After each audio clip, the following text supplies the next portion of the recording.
بسم اللہ الرحمن الرحیم۔ السلام علیکم۔ پاکستان امریکہ کو کسی قسم کے فوجی اڈے نہیں دے گا، یہ چیپٹر تو کلوز ہو چکا ہے اور اس کی تصدیق اب خود امریکہ کر چکا ہے، اور کیوں کیا ہے یہ ہم آپ کو پچھلی ویڈیوز میں بتاتے رہے ہیں۔ لیکن اب امریکہ خود کہہ چکا ہے کہ پاکستان میں ہمیں اڈے نہیں مل رہے اور اس پر اب ہم نے مزید بات ہی نہیں کرنی، اور طالبان کے لیڈر سہیل شاہین نے اس پر باقاعدہ طور پر پاکستان کا شکریہ ادا کیا ہے اور پاکستان کے اس جرأت مندانہ اور دلیرانہ فیصلے پر پاکستان کو داد دی ہے۔ لیکن امریکہ نے کابل پر سٹرائکس تو کرنی ہے۔ امریکہ چاہتا ہے بھلے پورا افغانستان طالبان کے قبضے میں چلا جائے، لیکن کابل افغان حکومت کے قبضے میں رہے، اور اسی مقصد کے لیے وہ اس خطے میں رہنا چاہتا تھا، اور وہ پاکستان سے اڈے مانگ رہا تھا۔ اب جب پاکستان نے انکار کر دیا ہے تو امریکہ دوسری آپشنز پر غور کر رہا ہے، الٹرنیٹیوز ڈھونڈ رہا ہے، اور اس کے ہر آپشن کو بری طرح سے ناکام بنا رہے ہیں پاکستان اور روس، اور چین بھی پاکستان اور روس کا ساتھ دے رہا ہے۔ امریکہ کون سی آپشنز پر غور کر رہا ہے اور پاکستان اور روس نے یہ ساری آپشنز کس طرح سے خراب کر دی ہیں، اور بالآخر امریکہ نے فیصلہ کیا ہے کہ وہ اب حملے کہاں سے کرے گا، اور یہ پاکستان کے لیے بہت بڑا چیلنج بن گیا ہے۔ آج کی اس ویڈیو میں ہم آپ کو یہ ساری آپشنز کے بارے میں بھی بتائیں گے، اور امریکہ نے کیا فیصلہ کیا ہے وہ بھی بتائیں گے، اور یہ پاکستان کے لیے چیلنج کیسے بنا ہے، اور پاکستان، چین اور روس نے اس چیلنج سے نمٹنے کا کیا فیصلہ کیا ہے وہ بھی آپ کو بتائیں گے۔ اور کشمیر کے حوالے سے بھی کچھ مزید انفارمیشنز آئی ہیں ہمارے پاس، وہ بھی آپ کو بتائیں گے۔ آج کی یہ ویڈیو انتہائی دلچسپ ویڈیو ہے کیونکہ اس میں بہت ساری خبریں ہیں ہمارے پاس، اور یہ ویڈیو آپ کو انفارمیشن سے بھرپور ویڈیو لگے گی۔ تو ڈیٹیلز میں جانے سے پہلے اگر ابھی تک آپ نے ہمارا چینل سچ ٹی وی سبسکرائب نہیں کیا تو اسے ابھی سبسکرائب کریں اور بیل آئیکن پر کلک کریں تاکہ ہماری آنے والی ویڈیوز آپ کو وقت پر ملتی رہیں۔ ناظرین، افغانستان کا بارڈر لگتا ہے پاکستان کے ساتھ۔ پاکستان نے تو اڈے دینے سے انکار کر دیا ہے، پھر چین کے ساتھ بھی لگتا ہے، ایران کے ساتھ بھی لگتا ہے، ان سے تو اڈے مانگنے سے رہا امریکہ۔ باقی 3 ممالک رہ جاتے ہیں، ترکمانستان، تاجکستان اور ازبکستان۔ تاجکستان اور ازبکستان چین اور روس پہ بہت زیادہ ڈیپینڈنٹ ہیں، لہٰذا وہ تو چین اور روس کے خلاف جانے سے رہے، خاص طور پر روس کے خلاف وہ نہیں جا سکتے۔ باقی رہ گیا ترکمانستان، جس کا تھوڑا بہت خطرہ تھا، لیکن روس نے ان کو بڑی زبردست قسم کی وارننگ دی ہے کہ اگر آپ نے امریکہ کو اڈے دیے تو آپ کو بہت برے نتائج کا سامنا کرنا پڑے گا۔ اور پاکستان، چین اور روس افغانستان میں امن چاہتے ہی کیوں ہیں؟ کیونکہ ان تینوں ممالک کی خواہش ہے کہ افغانستان کی سرزمین کو سی پیک کے راستے کے لیے استعمال کیا جا سکے۔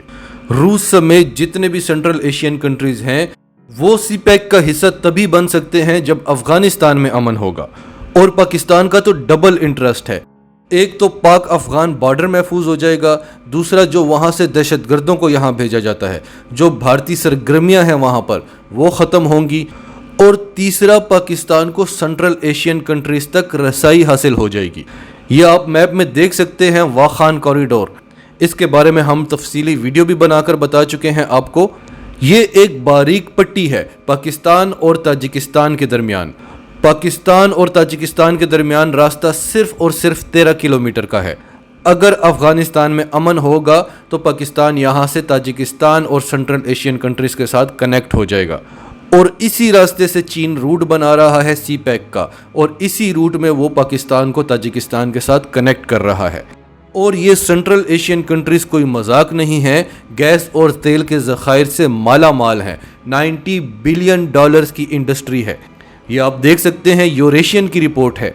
یہ بتا رہے ہیں کہ واخان کوریڈور پاکستان کے لیے خزانہ ہے، اور یہ راستہ پاکستان کو ڈیبٹ فری ٹائمز میں بھیج سکتا ہے۔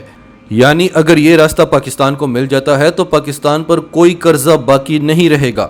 امریکہ نے ایک اور آپشن بھی بتائی تھی کہ ترکی کیونکہ مسلمان ملک ہے اور طالبان ترکی کو بڑا پسند بھی کرتے ہیں، اور ترکی نیٹو کا بہت اہم ملک ہے، تو ترکی افغانستان میں رک جائے اور کابل ایئرپورٹ پر ترکی کا قبضہ ہو، تاکہ امریکہ جب چاہے افغانستان میں آسانی سے آ سکے۔ تو افغان طالبان نے بڑے پیار کے ساتھ ترکی کو بھی وارننگ دی ہے کہ آپ امن معاہدے کی پاسداری کریں اور جتنا جلدی ہو سکے افغانستان سے نکلیں۔ اور ترکی نے خود بھی یہی کہا تھا کہ جب تک افغان عوام ہمیں نہیں پکاریں گے ہم افغانستان میں نہیں رکیں گے۔ تو بالآخر امریکہ نے فیصلہ کیا ہے؟ امریکہ نے فیصلہ یہ کیا ہے کہ مڈل ایسٹ میں جو اس کے ایئر بیسز ہیں، یعنی عرب کنٹریز میں اس کے پاس جو ایئر بیسز ہیں، وہیں سے وہ ڈرونز اٹیک کرے گا افغانستان پر۔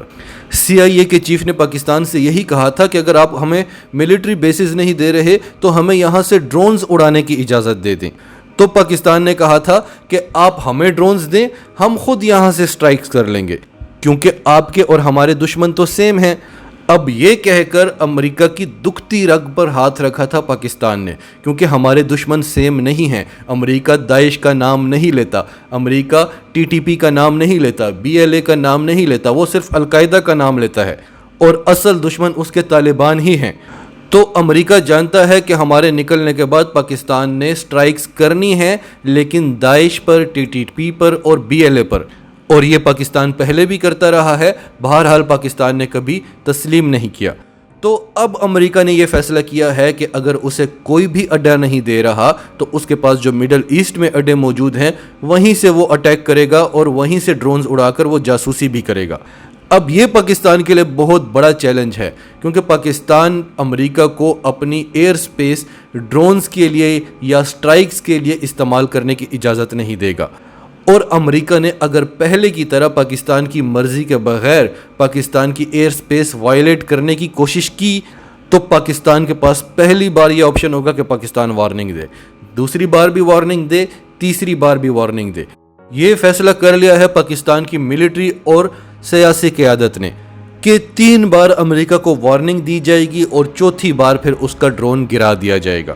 اور یہ پاکستان کے لیے بہت بڑا چیلنج ہوگا، کیونکہ بڑے سے بڑے ملک بھی امریکہ کے کسی ڈرون کو، یا امریکہ کبھی بھی کسی کی ایئر سپیس کو یا سمندری حدود کو وائلیٹ کرے تو کوئی بھی امریکہ پر اٹیک نہیں کرتا، لیکن پاکستان کو یہ کام کرنا ہوگا، اور پھر امریکہ پاکستان سے بدلہ لے گا جو اس نے ویسے بھی لینا ہے۔ ابھی سے امریکہ نے IMF کے ذریعے پاکستان پر دباؤ ڈلوانا شروع کر دیا ہے، کیونکہ امریکہ جانتا ہے کہ اگر ملک میں مہنگائی ہوگی تو عوام عمران خان کے بھی خلاف ہوگی اور اپنی ملٹری قیادت کے بھی خلاف ہوگی، تو پاکستان کو ٹف ٹائم تو ملے گا، لیکن پاکستان یہ جنگ صرف اپنے لیے نہیں لڑ رہا، اس لیے روس اور چین کو پاکستان کا ساتھ دینا ہوگا۔ وہ روس جو ایران کو اتنی ٹیکنالوجی دے سکتا ہے، وہاں پر 2 نیوکلیر ری ایکٹرز بنوا سکتا ہے، آج روس نے ایران کو سیٹلائٹ دیا ہے، اور ایسا زبردست سیٹلائٹ سسٹم ہے کہ 1.2 ملین اس کی ریزولوشن ہے، اور اس سے وہ امریکہ اور اسرائیل پر کڑی نظر رکھ سکتا ہے۔ چین 400 ارب ڈالرز کی انویسٹمنٹ کر رہا ہے ایران میں، تو یہ مہربانیاں ان کو پاکستان پر کرنی ہوں گی اور پاکستان کو امریکہ کے شکنجے سے نکالنا ہوگا۔ پاکستان کا تو ٹوٹل قرضہ ہی 106 بلین ڈالرز کا ہے، اور چین ایران میں 400 بلین ڈالرز کی انویسٹمنٹ کر رہا ہے، اور پھر یہ کام اکیلے پاکستان نے ہی نہیں کرنا، افغان طالبان کو بھی ٹیکنالوجی دینی ہے۔ اگر آپ چاہتے ہیں کہ افغانستان میں امن قائم ہو تو افغان طالبان کو مضبوط بنانا ہوگا، تاکہ وہ اندرونی ایلیمنٹس کا بھی مقابلہ کر سکے اور بیرونی کا بھی۔ اگر کوئی ڈرون اٹیک کرتا ہے تو افغان طالبان کے پاس ٹیکنالوجی ہونی چاہیے۔ تو اس سلسلے میں آج چینی وفد کی، جو قطر میں چین کا ایمبیسڈر ہے، اس نے ایک ڈیلیگیشن کے ساتھ افغان طالبان کے ساتھ ملاقات کی ہے، اور اس ملاقات میں بہت سارے خفیہ فیصلے ہوئے ہیں، اور افغان طالبان کو ٹیکنالوجی دینے کی بات کی گئی ہے۔ روس بھی طالبان کو اسلحہ دے گا، چین ٹیکنالوجی دے گا، افغانستان میں انویسٹ کرے گا، اور پاکستان انٹیلیجنس شیئر کرے گا، تب بھی جا کر افغان طالبان مضبوط ہوں گے اور افغانستان میں امن قائم ہوگا۔ آخر میں ہم آپ کو بھارت کے حوالے سے بتا دیں، ہم نے آپ کو ایک ویڈیو میں بتایا تھا کہ بھارت کشمیر کو ڈیوائیڈ کرنے والا ہے، اور چین نے پاکستان کو الرٹ رہنے کے لیے کہا ہے، اور چین نے پاکستان کو کہا ہے کہ بھارت میں کچھ بڑا ہونے والا ہے۔ لاکھوں کی تعداد میں فوجی کشمیر میں داخل ہو رہے ہیں، اسکول کھلے تھے وہ دوبارہ سے بند کر دیے گئے ہیں، ٹرین سروس معطل کر دی گئی ہے، اور پلان یہی نظر آ رہا ہے کہ کشمیر کا نام بالکل ختم کر دیا جائے، یا بالکل تھوڑا سا علاقہ چھوڑ دیا جائے جس کو ہم کشمیر کا نام دے دیں، باقی جتنے بھی ایریاز ہیں کچھ کو لداخ کے ساتھ ملا دیں، کچھ کو جموں کے ساتھ ملا دیں، اور اس قسم کی ڈویژن ہو کہ کل کو اگر ریفرینڈم کروانا بھی پڑے تو ہر ڈویژن میں ہندوؤں کی آبادی مسلمانوں سے زیادہ ہو، اور اس طرح سے ڈیوائیڈ کر دیا جائے کہ مسلمانوں کی جو اکثریت ہے کشمیر میں وہ جموں اور لداخ میں اقلیت بن کر رہ جائے، اور بھارت جانتا ہے کہ اس سب کے بعد کشمیر میں بڑے لیول کا ریئیکشن آنا ہے، اس لیے وہاں پر اس نے مزید فوج تعینات کی ہے اور 8,000 بنکرز بھی بنا چکا ہے۔ ٹوٹل اس نے 14,000 بنانے ہیں۔ تو بھارت اس سب کو مذاق سمجھ رہا ہے۔ بھارت نے دیکھا ہے کہ پاکستان نے امریکہ کو کس طرح سے آنکھیں دکھائی ہیں۔ پہلے ان کے سیکرٹری اسٹیٹ کے ساتھ عمران خان نے بات کرنے سے انکار کر دیا، پھر CIA کے چیف کے ساتھ ملاقات کرنے سے انکار کر دیا اور یہ کہا کہ اگر عمران خان کے ساتھ کسی کو ملنا ہے یا بات کرنی ہے تو جو بائیڈن سے کہیں وہ کرے۔ پھر اسرائیل میں جو پاکستان کا رول تھا وہ بھی بھارت نے دیکھا کہ ہم نے شام سے اڈے مانگ لیے تھے اور اسرائیل پر اٹیک کرنے والے تھے اور اسرائیل نے فوراً جنگ بندی کا اعلان کر دیا تھا۔ آذربائیجان ارمینیا کی جنگ میں بھی بھارت نے پاکستان کا رول دیکھا۔ تو بھارت کوئی اتنی بڑی چیز نہیں ہے، ہم صرف ویٹ کر رہے ہیں کہ امریکہ یہاں سے نکلے اور خطے میں امن قائم ہو، پھر ہم دیکھ لیں گے بھارت کو۔ اور بھارت جو اس طرح کے کام کر رہا ہے یہ کھلی دعوت دے رہا ہے اپنی موت کو۔ اور اقوام متحدہ کی قراردادوں کے مطابق اگر آپ اس طرح کی وائلیشنز کرتے ہیں جس طرح کہ بھارت کشمیر میں کر رہا ہے تو اقوام متحدہ کے قوانین کے مطابق پاکستان کو پورا حق ہے کہ وہ اپنی فوجیں اتار سکے۔ اور بھارت کو لگتا ہے کہ اگر پاکستان خاموش رہے گا اور بھارت اسرائیلی ماڈل نافذ کرے گا جس طرح انہوں نے فلسطین کا نام ہی ختم کر دیا ہے تو یہ بھارت کی بہت بڑی غلط فہمی ہے۔ بھارت پاکستان اور چین کو مجبور کر رہا ہے کہ یہ اگلا قدم اٹھائیں اور پھر پاکستان ہوگا اور چین ہوگا۔ امریکہ کا حال آپ نے دیکھ لیا ہے، وہ خود دم دبا کے بھاگ رہا ہے اور اسرائیل کا حال بھی آپ نے دیکھ لیا ہے۔ لہٰذا کشمیر میں وہی ہوگا جو کشمیری چاہیں گے۔